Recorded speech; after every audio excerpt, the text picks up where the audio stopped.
오늘 은혜 받으실 하나님의 말씀은 빌립보서 1장 29절, 베드로전서 5장 9절의 말씀입니다.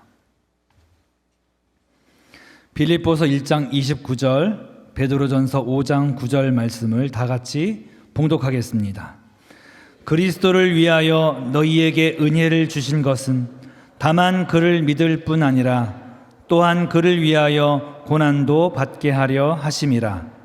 너희는 믿음을 굳건하게 하여 그를 대적하라. 이는 세상에 있는 너희 형제들도 동일한 고난을 당하는 줄을 알미라. 아멘. 오늘 고난에 대한 설교인데요. 사회자에게 있어서, 콘티 작성자에게 있어서 고난은 잘못 작성된 겁니다. 네, 그래서 베드로전서 5장 10절 우리 한번 다시 봉독하도록 하겠습니다. 콘티상에 5장 9절로 나와 있어서 아마 잘못 봉독이 된 것 같습니다. 베드로전서 5장 10절 오늘 본문입니다.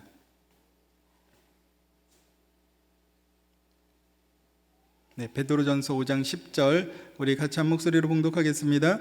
모든 은혜의 하나님 곧 그리스도 안에서 너희를 부르사 자기의 영원한 영광에 들어가게 하신 이가 잠깐 고난을 당한 너희를 친히 온전하게 하시며 굳건하게 하시며 강하게 하시며 터를 견고하게 하시리라. 아멘. 할렐루야. 네, 자막이 이랬다 저랬다 해서 죄송합니다. 네, 더 좋은 일이 있으리라고 믿습니다. 네, 모두에게는 실수가 있습니다.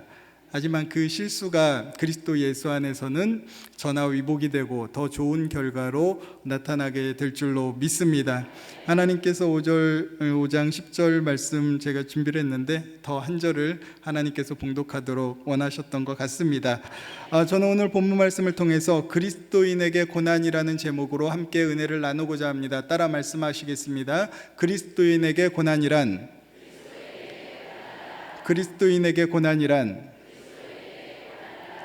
우리가 살아가는 삶에는 작고 또 크고 또 이러한 고난들이 다가오게 됩니다. 이해할 수 없는 고난도 다가오고 또한 나의 결과로 인한 고난들도 우리 가운데 다가오게 됩니다. 우리는 이렇게 고난이 다가올 때 그리스도 안에서 그 고난을 어떻게 이해하고 또 나아가야 할지를 잠시 오늘 본문 말씀을 통해서 살펴보기를 원합니다. 첫 번째로 참된 그리스도인에게 고난은 당연한 것이라는 것입니다. 따라 말씀하시겠습니다. 참된 그리스도인에게 고난은 당연한 것입니다. 오늘 본문에 성경은 우리에게 그를 위하여 고난도 받게 하려 하심이라고 말씀하고 있습니다. 빌립보서 2장 29절입니다. 같이 함께 봉독합니다. 그리스도를 위하여 너희에게 은혜를 주신 것은 다만 그를 믿을 뿐 아니라 또한 그를 위하여 고난도 받게 하려 하심이라. 아멘. 예수님을 믿으면 우리는 우리에게 평안이 오고 항상 승리만 뒤따른다고 생각할 때도 있다라는 것입니다. 그런데 실제로 우리가 살아가는 삶에는 늘 평안만이 다가오는 것은 아닙니다. 때로는 고난도 다가오고 또 그 고난이 현재도 우리들의 삶 가운데 지속되는 분들도 지금 있다라는 것입니다. 그 이유가 무엇입니까? 그 이유는 고난당하는 그리스도인들은 작은 예수로 살아가는 삶이기 때문에 어둠이 빛으로 드러나고 있기 때문이라는 것입니다. 여기서 말하는 고난당하는 그리스도인들이라는 것은 죄를 지어서 벌을 받는 사람들을 절대로 뜻하지 않습니다. 요즘 그 음주운전으로 인하여서 트로트 가수 또 잘 알고 있는 가수죠. 이 가수가 크리스천입니다. 크리스천인데 많은 곳에 강연도 가고 또 간증도 하면서 살아갔지만 잘못된 음주운전으로 인하여서 한순간에 몰락하는 것을 우리는 지금 현 상황에서 바라보고 있다라는 것입니다. 그리스도인들은 세상 가운데 빛을 발하는 삶입니다. 빛을 어둠으로 절대로 만드는 삶이 아니라는 것입니다. 그러므로 이러한 사람들은 현실 그 삶에서는 그리스도인이라고 살아가지만 실제적인 삶에서는 그리스도인이라고 볼 수가 없다라는 것입니다. 저와 여러분들이 살아가는 삶에서 반드시 우리는 세상에서 칭찬받고 또 인정받고 존경받는 그리스도인이 되어져야만 할 줄로 믿습니다. 예수님을 잘 믿고 순종하고 또 헌신하며 살아가는 삶이 당하는 고난, 바로 이것이 그리스도인이 당하는 고난입니다. 성경은 우리에게 말씀하십니다. 마태복음 5장 14절로 16절에 너희는 세상의 빛이라. 산 위에 있는 동네가 숨겨지지 못할 것이요 사람이 등불을 켜서 말 아래에 두지 아니하고 등경 위에 두나니 이러므로 집안의 모든 사람에게 비치느니라. 이같이 너희 빛이 사람 앞에 비치게 하여 그들로 너희 착한 행실을 보고 하늘에 계신 너희 아버지께 영광을 돌리게 하라. 아멘. 이러한 삶은 죄가 있는 곳에 죄를 더욱 드러나게 하기 때문에 죄인들로 인하여서 고난을 당할 수밖에 없다라는 것입니다. 왜냐하면 빛과 같은 삶을 사는 그리스도인들에게는 의무와 책임이 반드시 뒤따르기 때문입니다. 세상은 잘못하는 것조차도 괜찮다고 이야기하고 또 잘못을 행하는 이들로부터 칭찬을 받는 경우가 있다라는 것입니다. 한 번은 저희 아내가 택시를 타고서 이제 교회를 가는데 여의도 순복음교회까지 가주세요 이렇게 이야기하니까 이 택시기사가 하는 말이 교회에서는 안 그러는데 자기가 한번 그 승려를 이렇게 차에 태우고 가는데 승려에게 이야기했다라는 겁니다.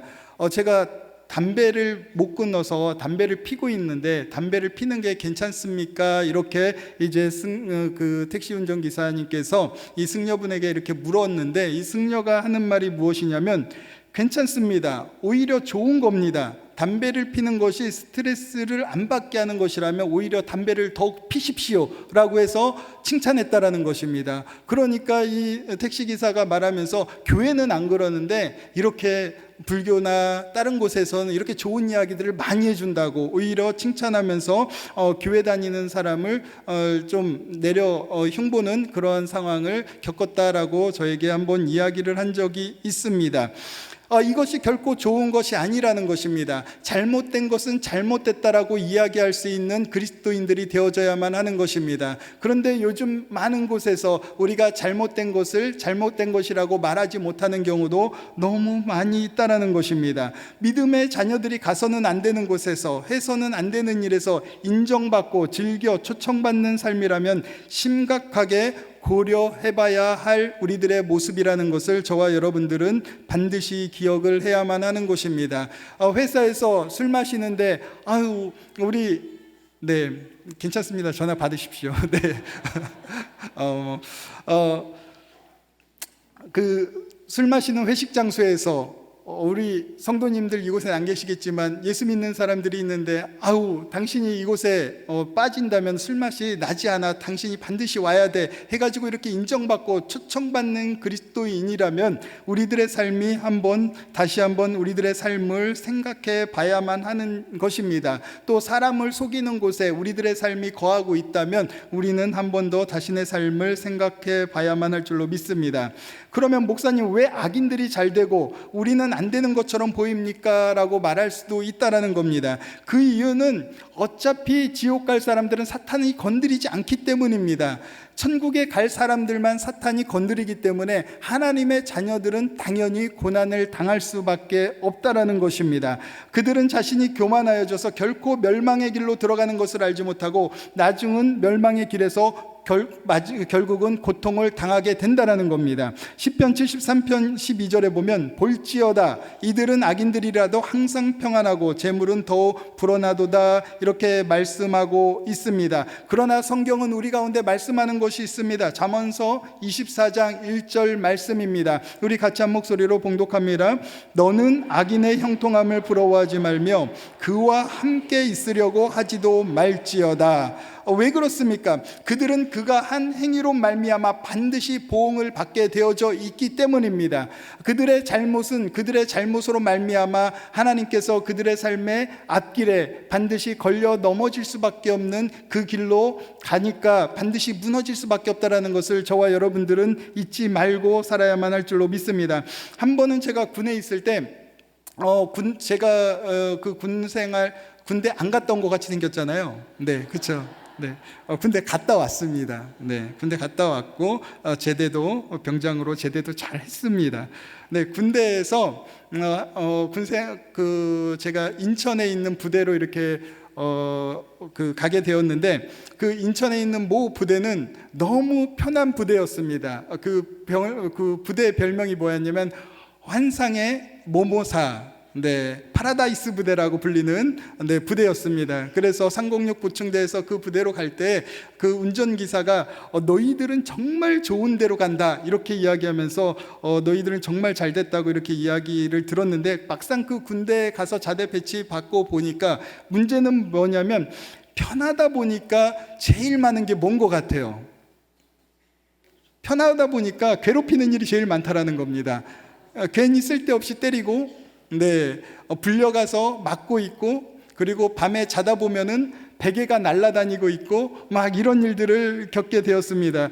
그런데 하나님의 은혜로 웬 은혜인지 제가 생각보다 좀 곱상하게 생겼잖아요. 네, 그래가지고 군대에서 저희 소대장이 저에게 그 찬순이라는 별명을 지어 주셨습니다. 그래가지고 군대에서 있을 때 이 상병들이 항상 그 근무가 끝나고 나고 업무가 끝나고 나면 늘 집합을 시켰는데, 그때마다 소대장이랑 소대장님하고 이제 병장들이 저를 예뻐하면서 항상 불러내는 것입니다.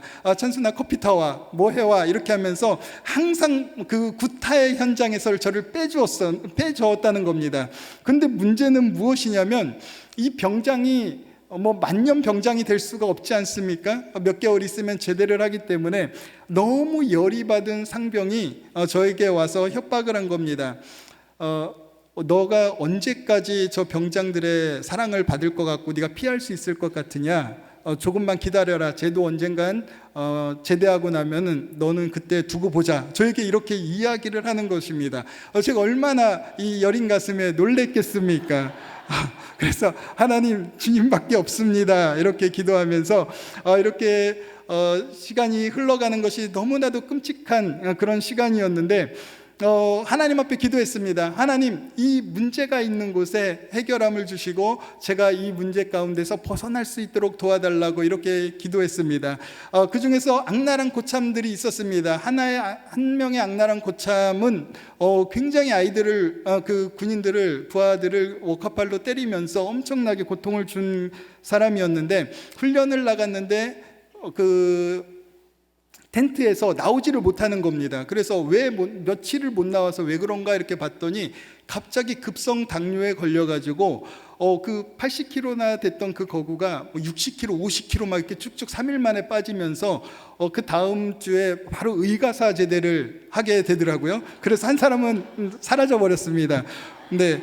그런데 그보다도 더 많은 사람들이 남아 있지 않습니까? 두고 보라고 계속 협박하는 사람들이 있었는데, 그 부대에서 어떤 일이 있었냐면 제가 이야기했듯이 너무 구타가 많은 겁니다. 심심하면 때리고, 심심하면 화장실로 불러가고, 저희 동기는 맨날 아침마다 얼굴이 부어있고, 그러면 왜 그러냐 그러면 밤에 코 골았다고 밤에 데리고 나가서 화장실에서 때리고, 그리고 방독면 씌워서 시끄럽다고 잠을 재우고, 이런 저희 동기를 봤는데, 이렇게 하도 구타가 많다 보니까 헌병대에서 소원 소리가 하도 많이 나오니까 이제 더 이상은 안 되겠다 해가지고 저희 부대로 헌병대가 갑자기 오게 된 겁니다. 그래서 이 병장들이 제대가 이제 한 달밖에 남지 않았는데 헌병들이 갑자기 몰려오더니 저희들에게 하는 말이 무엇이냐면, 이 중대는 도저히 여기서 존속할 수 없는 부대다, 중대다. 그렇기 때문에 너희들이 같이 있고 싶은 고참, 있기 싫은 고참을 다 써내라.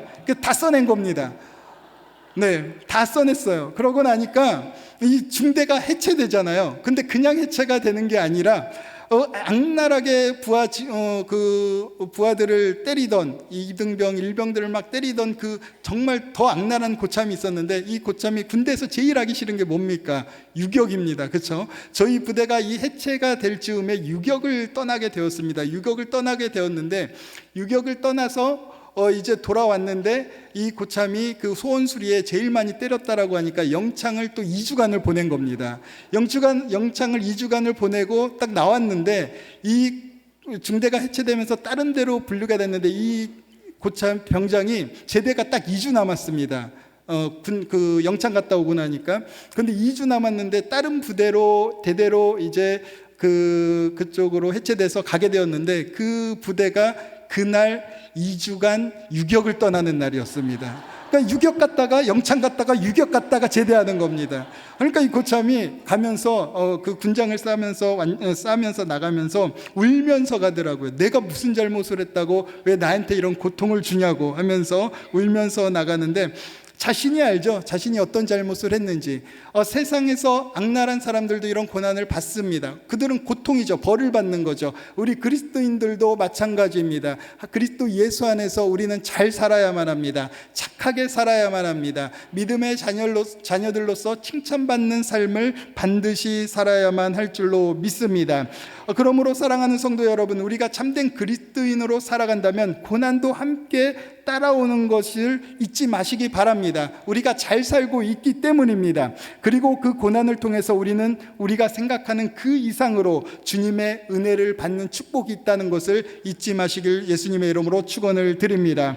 로마서 8장 18절에 이렇게 말씀하고 있습니다. 생각하건대 현재의 고난은 장차 우리에게 나타날 영광과 비교할 수 없도다. 그렇습니다. 우리가 그리스도 예수로 인하여서 받는 고난이 현재 있지만 이 고난은 아무것도 아니라는 것입니다. 하나님께서 우리를 위해서 예비해 주신 그 놀라운 축복이 이미 우리들의 앞에는 펼쳐져 있다는 것을 잊지 마시고, 우리에게 다가온 고난이 있어도 원망하지 말고 불평하지 말고 감사함으로 나아가는 하나님의 귀한 백성들이 되시길 예수님의 이름으로 축원을 드립니다. 두 번째로, 고난을 통해서 믿음이 자라난다는 것입니다. 따라 말씀하시겠습니다. 고난을 통해서 믿음이 자라납니다. 2000년 7월 30일 23살의 여대생이 친오빠와 집으로 귀가하던 길에 교통사고로 전신 55%의 3도 중화상을 입게 되었습니다. 병원에서 깨어나 자신의 모습을 본 그 여대생은 오빠, 나 이렇게 어떻게 살아? 나 죽여줘 라고 말을 합니다.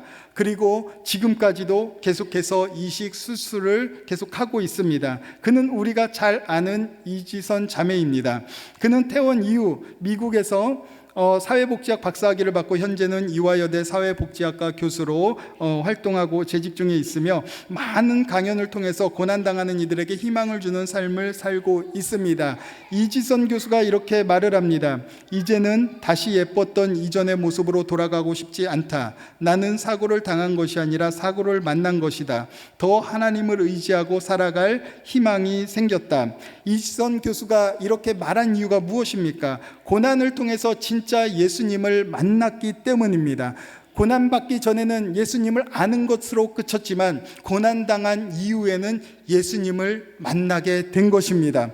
교통사고와 화상이라는 고난을 통해서 오히려 큰 믿음의 사람이 되었고, 외적인 아름다움이 아닌 내적인 아름다움의 그리스도인이 되었다라는 것입니다.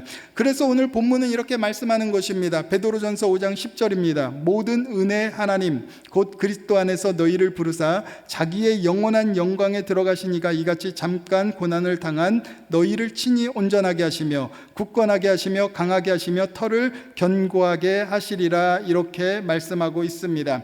그러나 고난을 겪는다는 것은 결코 쉽지 않다라는 것입니다. 그 고난의 깊이를 가늠할 수조차 없는 고통이 우리에게 다가오기 때문입니다. 그런데 고난이 한 번만 오고 지나가면 얼마나 좋겠습니까? 그나마 다행이지만 고난이 연거푸 다가오는 경우가 더 많이 있다라는 것이 문제입니다.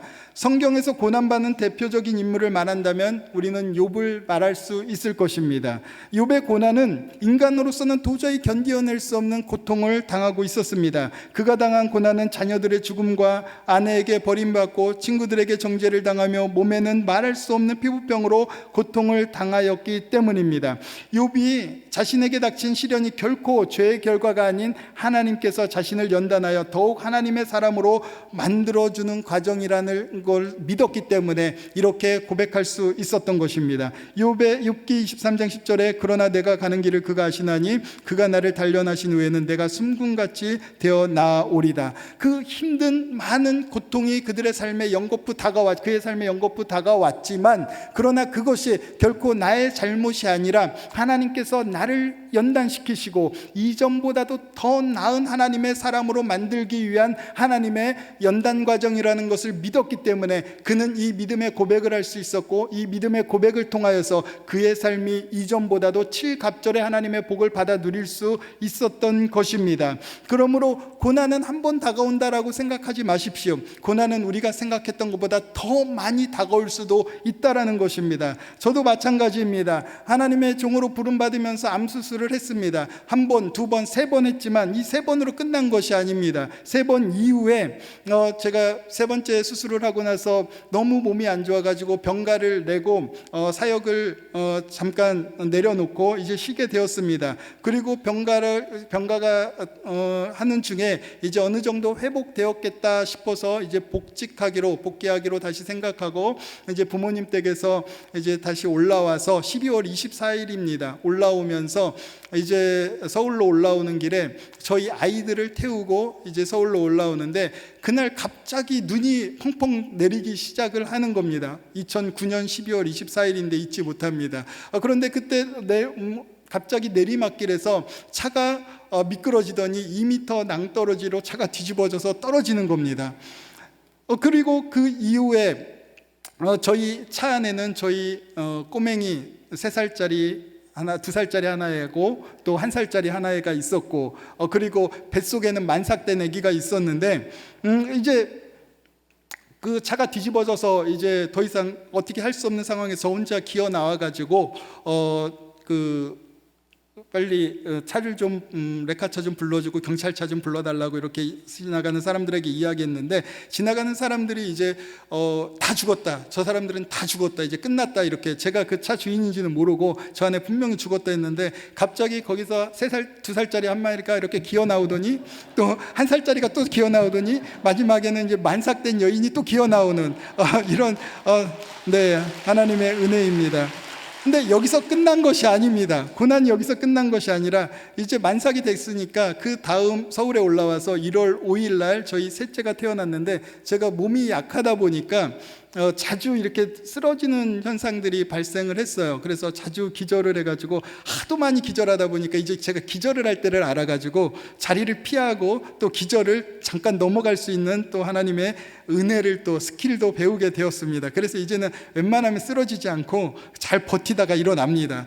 근데 이제 셋째가 이제 태어나는 병원에서 그 아이가 이제 태어나는데 그 태어나는 모습을 보고 제 몸도 안 좋은 상태다 보니까 피를 보니까 또 제가 갑자기 현기증이 나기 시작하더니 그 애 태어나는 곳에서 그냥 기절해버린 겁니다. 근데 기절하면은 여러분 그냥 뭐 드라마에서 그냥 무릎 막 이렇게, 절대 그렇게 기절하지 않습니다. 그냥 나무 토막 쓰러지듯이 이렇게 딱 쓰러집니다. 그러니까 머리가 그 시멘트 바닥에 쾅 부딪히면서 일어났는데 그때가 새벽 한 4시, 2시 정도 이렇게 됐는데 너무 병원에 사람들이 많다 보니까 간호사들도 저를 쓰러졌는데도 쳐다보지도 않더라고요. 그래서 혼자 한 30분인가 1시간 정도 있다가 일어났는데 고개만 살짝만 돌려도 머리가 빙글빙글 도는 거예요. 지구가 한 3바퀴씩 돕니다. 뇌진탕이라는 게 그런 건지 처음 알았는데 이제 그렇게 뇌진탕으로 끝나는 줄 알았습니다. 그래가지고 병원에 가서 이제 검사를 하고 뇌진탕 판정을 받고 그러는데, 이제 둘째와 첫째를 저희 처갓집에 보내서 아이가 태어나니까 잠깐 맡겼는데 처갓집에서 갑자기 전화 오는 겁니다. 아이들이 너무 아픈 것 같다고 데려가라고.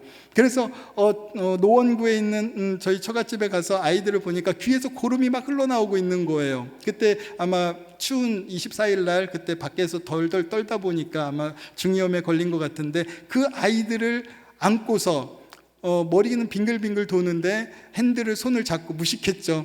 송파구의 경찰병원까지 와서 아이들을 또 그쪽에 입원을 시킵니다.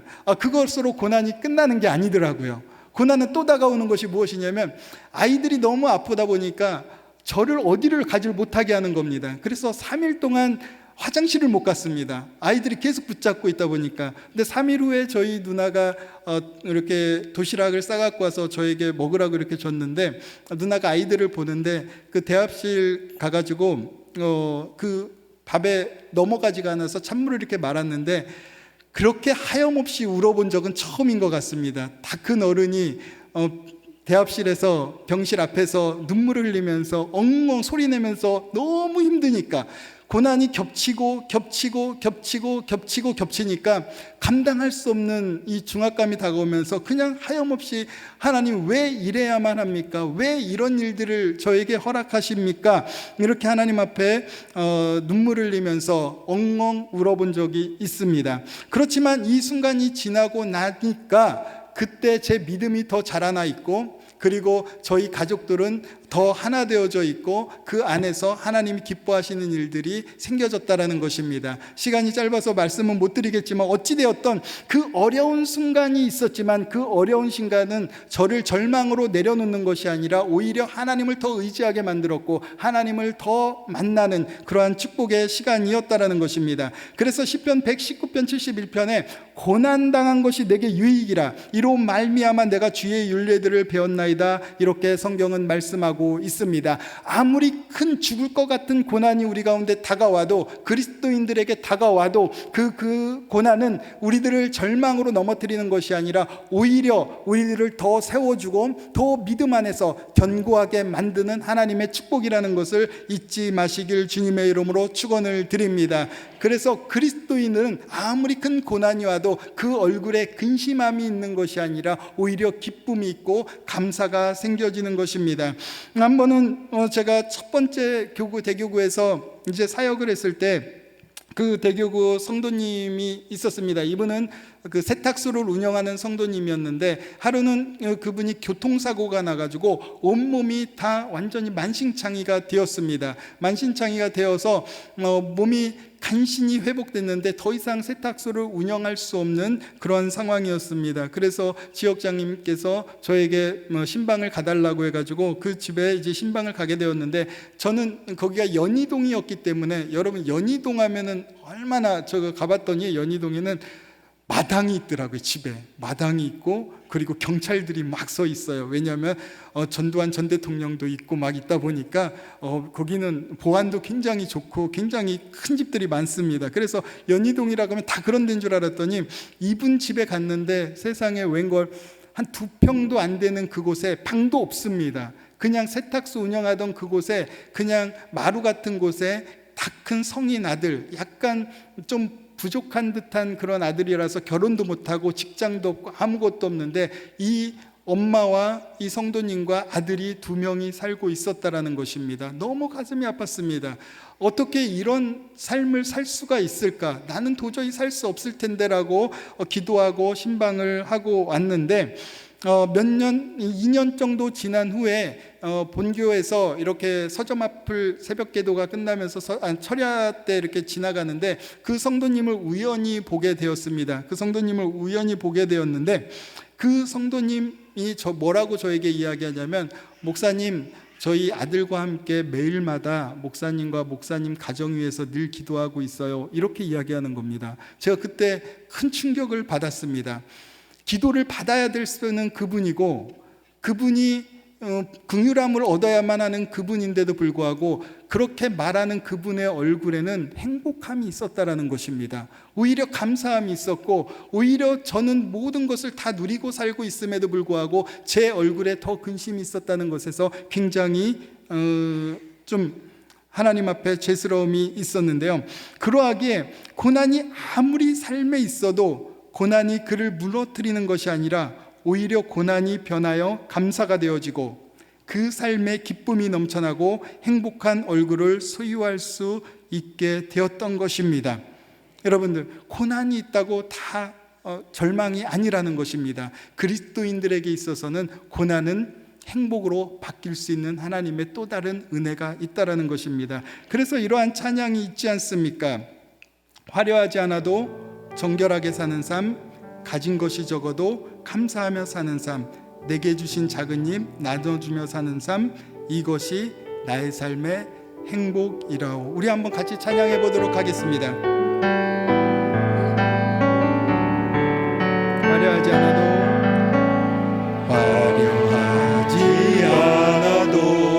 정결하게 사는 삶, 가진 것이 적어도 감사하며 사는 삶,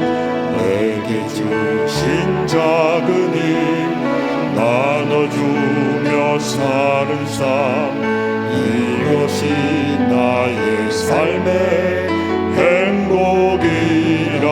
눈물 날 일 많지만 눈물 날 일 많지만 기도할 수 있는 것, 억울한 일 많으나 주를 위해 잡는 것, 비록 짧은 작은 삶 주 뜻대로 사는 것, 이것이 나의 삶의 행복이라오. 이것이 행복. 이것이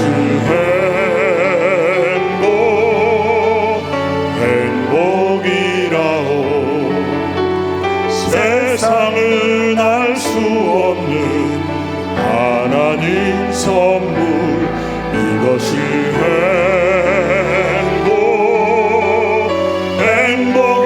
행복이라오. 하나님의 자녀로 살아가는 것, 이것이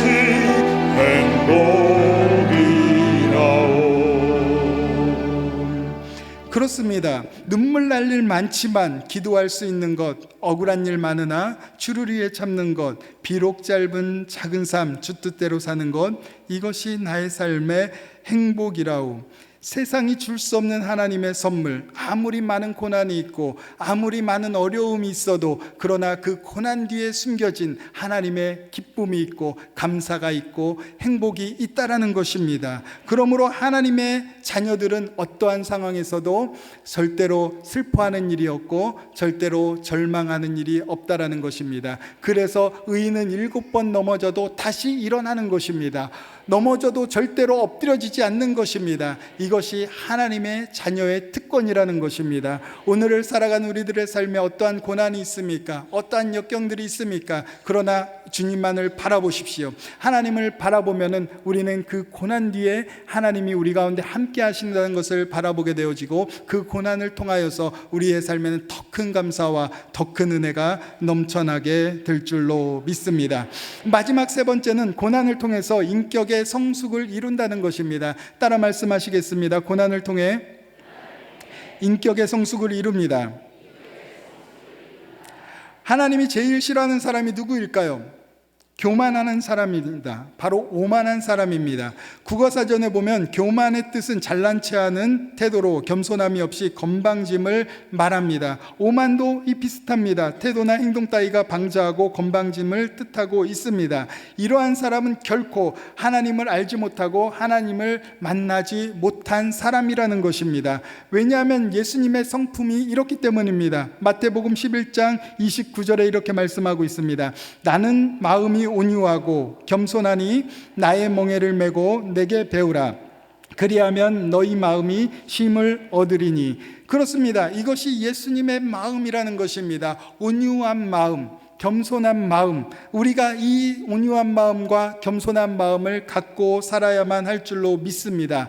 교만한 마음, 오만한 마음은 절대로 겸손할 수가 없습니다. 절대로 낮아질 수가 없습니다. 항상 남의 위에 군림하려고 하고 남에게 정죄하고 지적하는 삶이 되어질 뿐이고, 소리 지르고 다투고 문제를 일으키는 삶이 바로 오만하고 교만한 삶이라는 것입니다. 그러나 예수님을 닮아간 그 삶은, 예수님이 그랬듯이 어떠한 상황에서도 절대로 자신의 삶을 드러내는 것이 아니라 오히려 겸손하고 낮추는 삶이 되어져야만 한다라는 것입니다.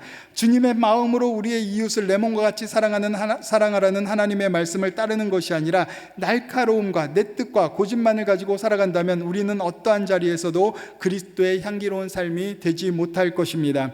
그러므로 하나님의 사람은 거친 돌이 아니라 다듬어진 돌이 반드시 되어야만 할 줄로 믿습니다. 구약 성경에 모세라는 우리가 잘 아는 인물이 나옵니다. 그는 모세같이 급한 성격의 소유자였기 때문에 자신의 민족을 괴롭히던 애굽 사람을 죽이게 됩니다. 출애굽기 2장 11절로 12절에 보면 모세가 장성한 후에 한 번은 자기 형제들에게 나가서 그들이 고되게 노동하는 것을 보더니 어떤 애굽 사람이 한 히브리 사람을 곧 자기 형제를 치는 것을 본지라. 좌우를 살펴 사람이 없음을 보고 그 애굽 사람을 쳐 죽여 모래 속에 감추니라. 그러나 이 일이 그 다음 날 탄로가 납니다. 그래서 모세는 두려워서 이제 미디안 강야로 도망하게 됩니다. 그곳에서 왕자였던 모세가 40년의 시간 동안 염소와 양을 치는 목동으로 살면서 광야의 고난을 겪게 됩니다. 그 이후 하나님께 부름을 받은 모세를 향해서 성경은 이렇게 이야기를 합니다. 민수기 12장 3절에 이 사람 모세는 온유함이 지면의 모든 사람보다 더하니라, 이렇게 말씀하고 있다라는 것입니다. 그러므로 고난은 우리의 성품과 인격을 바꾸어 준다라는 것을 잊지 마시기를 바랍니다. 저와 여러분들이 그리스도 안에서 고난을 당하고 있습니까? 그리스도 안에서 고난을 당하는 우리들의 삶이라면 반드시 우리들의 인격의 성숙함이 따라와야만 하는 것입니다. 그런데 그리스도 안에서 내가 고난을 받는다라고 이야기하지만 내 삶의 변화가 전혀 없다면 그거는 그리스도 안에 받는 고난이 아니라 나의 잘못으로 인하여 생긴 문제의 벌이라는 것을 우리는 잊지 말아야만 할 줄로 믿습니다. 우리가 고난 앞에서 낮아지지 못하고 자기의 의만을 나타내며 모든 일들을 남 탓으로 여기고 나부터 변하지 않는 그리스도인에게는 결코 어떠한 축복의 역사도 이루어지지 못한다는 것을 저와 여러분들은 반드시 알아야만 할 줄로 믿습니다. 제가 2010년도 파더스트림을 담당하고 있을 때 있었던 일입니다. 제가 고향에 있는 원당순복음교회 이제 그쪽에서 파더스트림을 해달라고 연락이 와서 이제 저희 팀들과 함께 그쪽에 가게 되었습니다. 그곳에 가서 이제 한 남편, 파더스트림이니까 남편들이 오겠죠. 그곳에 아내가 보낸 남편이 있었습니다. 아내가 당연히 보냈겠죠. 이 남편 좀 변화시켜달라고 파더스트림에서. 그래서 파더스트림에서 교육을 받고 있는데 4주째 되던 날에 이 남편이 저에게 와가지고 저는 더 이상 이제는 파더스트림 하지 않을 겁니다, 이렇게 이야기하는 겁니다. 그래서 왜 그러시는데요? 이렇게 얘기했더니 제가 시키는 대로 다 했지만 이거는 아닌 것 같습니다. 제가 나쁜 게 아니라 저희 아내가 변해야 될 것 같습니다, 이렇게 이야기하는 거예요. 그래서 무슨 일입니까? 이렇게 이야기했더니 사연인즉슨 파더스트림에서는 항상 숙제가 있습니다. 집에 가면 사랑합니다, 축복합니다, 그리고 아내에게 편지 쓰는 것도 있는데 첫째 주가 지나서 첫 번째 교육이 끝나서 가서 안아주라고 했는데 도저히 아내 얼굴을 보고서는 못 안아주겠더래요. 그래서 둘째 주에 가가지고 해보려고 했는데 둘째 주도 도저히 안아줄 수 있는 마음이 생기지 않더라는 겁니다. 근데 계속 그 조장이 이제 숙제했냐 안 했냐 계속 물어보니까 셋째 주에는 어쩔 수 없이 이제 아내를 눈 감고서라도 안아줘야 되겠다, 이렇게 가서 이제 집에 들어가가지고 토요일 날 저녁에 집에 들어가서 끝나고 이렇게 보고 이제 타이밍만 보고 있는 거겠죠. 안아줄 타이밍을 보고 있는데 아내가 얼굴을 볼 때마다 도저히 마음이 안 생기는 겁니다. 그래서 언제 안아줄 수 있을까 이렇게 고민하다가 아내가 설거지하니까 싱크대 쪽을 바라보고 있잖아요. 그래가지고 이때 안아주면 되겠다. 그래가지고 뒤에 가서 눈을 꼭 감고 꼭 뒤에서 백허깅이죠. 네, 백허그를 하면서 이제 사랑합니다, 축복합니다, 이렇게 이야기하니까 아내가 하는 말이 이 인간이 미쳤나, 왜 이러는 거냐고 이렇게 툭 쳐내더라는 겁니다. 그래서 너무 머쓱한 나머지 이게 아닌데 분명히 이렇게 내가 하면은 여보 나도 사랑해 라고 이렇게 다가와야 되는데 본인이 보냈으니까, 그런데 이상하게 이 인간이 미쳤나 왜 그러냐고 이렇게 쳐다니니까 너무 마음이 상했지만 그래도 한 번 더 해야 되겠다, 이렇게 해가지고 아내가 이제 침대에 이렇게 누워서 자려고 하는데 이렇게 서로 얼굴 안 보잖아요. 요즘 얼굴 보고 주무시는 분들 계십니까? 네. 있으신가요? 없으세요? 그럼 같이 주무세요? 네, 축하드립니다. 네. 그러면 같은 방에서 주무시는 분 한 분, 두 분. 네. 성가대 전멸? 네, 전멸. 이쪽 다 전멸. 네, 젊은 분들도 있는데 전멸하시면 안 되는데 어찌되었든 각방 쓰시죠. 네, 그 아내분이 이제 침대에 누워서 이렇게 벽을 보고 누워 있는데 다시 한번 이때다 싶어가지고 뒤에서 확 끌어안으면서 여보 사랑합니다, 축복합니다 이렇게 외치니까 이 아내가 이 인간이 미쳤나 이게 아니라 발 뒤로 빵 차내면서 저리 가! 막 이렇게 차내면서 이제 남편은 침대에서 굴러 떨어지고 기분이 너무 나빠가지고 저희에게 와가지고 제가 변할 게 아니라 저희 아내가 이곳에 와서 교육받아야 될 것 같습니다. 이렇게 하면서 이 우픈 사연을 저에게 들려줬던 기억이 있습니다. 예수님을 만나 변하였던 사도 바울 같이 세리 삭개오 같이 우리도 변해야만 한다라는 것입니다. 남이 아니라 저 사람이 아니라 내 아내가 아니라 내 남편이 아니라 바로 내가 먼저 변해야만 한다는 것입니다. 내가 그리스도의 성숙한 믿음의 인격자가 된다면 가정과 이웃과 교회 그리고 나아가서 나라를 변화시키는 역사가 나타나게 될 줄로 믿습니다. 그러므로 우리가 먼저 변해야만 하는 것입니다. 내가 먼저 변하지 않고서는 그 어떠한 역사도 이루어질 수 없다라는 겁니다. 나는 괜찮습니다, 나는 잘하고 있습니다라고 하는 것이 교만입니다. 그것이 오만입니다. 하나님 앞에 의로운 사람은 한 사람도 없다라는 것입니다. 결국 내가 잘하는 거 아무리 잘한다고 하더라도 집에서는 인정받지 못하는 삶이 될 수밖에 없습니다. 오늘도 저녁 먹으면서 제가 우리 권사님 이렇게 음식을 떠줘서 목사님 집에서 진짜 잘하시나 봐요 이렇게 이야기하지만 집에 가면 맨날 혼나고 있습니다. 네, 아무리 노력해도 채워줄 수 없는 게 아내의 마음이라는 것을 살면 살수록 느끼고 있습니다. 그래서 어떻게 살아야만 할까 늘 고민하고 있는데 어찌되었든 그래서 원하는 건 다 해주려고 하지만 다 해줘도 그때뿐이고 하루가 지나고 나면 언제 그랬냐는 듯이 또 잔소리 듣고 있는 저의 모습을 발견하면서 그래 안에서는 못해도 밖에서는 잘해보자 해가지고 우리 권사님들께 열심히 잘 하고 있는데 아무튼 권사님들 저를 위해서 많은 기도 부탁드립니다. 네, 그렇다고 저희가 맨날 그런 집안이 아니고 저희들 굉장히 잘 살고 있고 행복하게 살고 있습니다. 네, 저희 아내가 방송 보면 안 되는데 큰일 났는데 네, 어찌되었든 우리가 살아가는 동안에 내가 먼저 변해야만 하는 것입니다. 내가 먼저 변해서 내가 잘하면 가정에 평화가 있는 것입니다. 내가 먼저 음식 쓰레기 버리고 내가 먼저 재활용 쓰레기 버리면 집안에 평화가 오고 집에 들어가서 제가 먼저 다리미로 옷을 다리면 집안에 평화가 오는 것을 늘 느낍니다. 하지만 다리지 않고 피곤하다고 누워있으면 그때마다 잔소리가 다가오는 것을 보니까 아직 제가 잘못한 것을 늘 느끼고 있다는 것입니다. 그래서 우리가 변하지 않으면 특별히 우리 남성들이 변하지 않으면 세상은 변하지 않습니다. 남성들이 변해야 가정이 변하고 세상이 변할 수가 박수 치셨네요. 네, 감사합니다. 네, 그렇죠. 네, 여성분들 네, 힘찬 박수로 네. 남자가 변해야만 하는 것입니다. 그래서 우리 장로님들 한번 변해 보십시다. 네, 우리 파더스 드림 다 나오셨죠? 나오셨죠?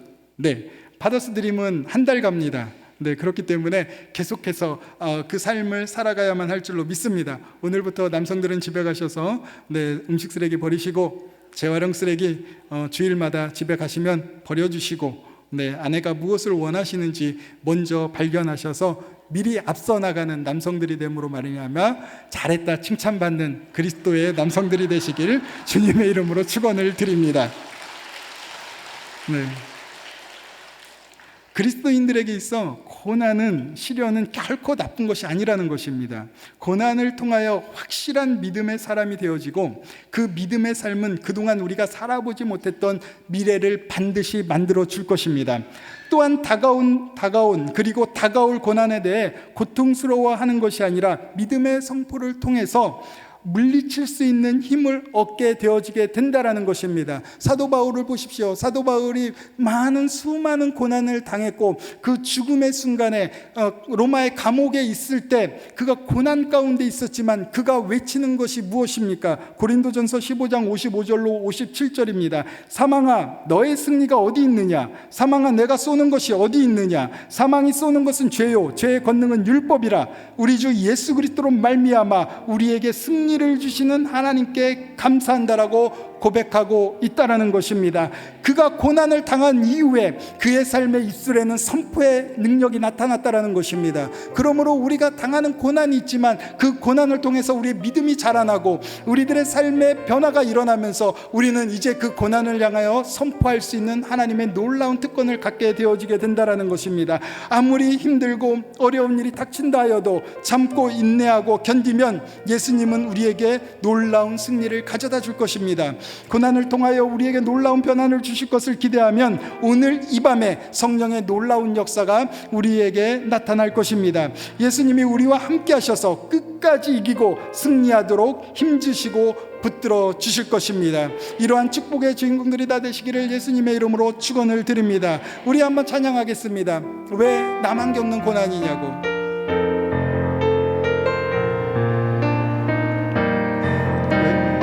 왜 나만 겪는 고난이냐고. 불평하지 마세요. 고난의 뒤편에 있는 주님이 주실 축복 미리 보면서 감사하세요.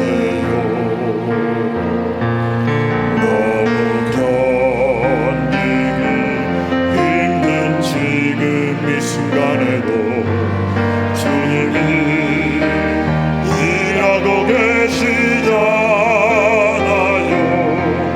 남들은 지쳐 앉아있을지라도 당신만 일어서세요. 힘을 내세요.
순간에도 주님이 일하고 계시잖아요. 남들은 지쳐 앉아있을지라도 당신만은 일어서세요.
하나님이 우리와 함께하고 계십니다. 지금 이 순간 얼마나 힘든 삶을 살고 계신 그분들이 있을 줄로 봅니다. 지금 너무 견디기 힘든 지금 이 상황 가운데 있는 분들로 있을 줄로 믿습니다. 여러분들 아무리 힘들고 아무리 어려워도 그러나 우리에게는 하나님이 함께하고 계십니다.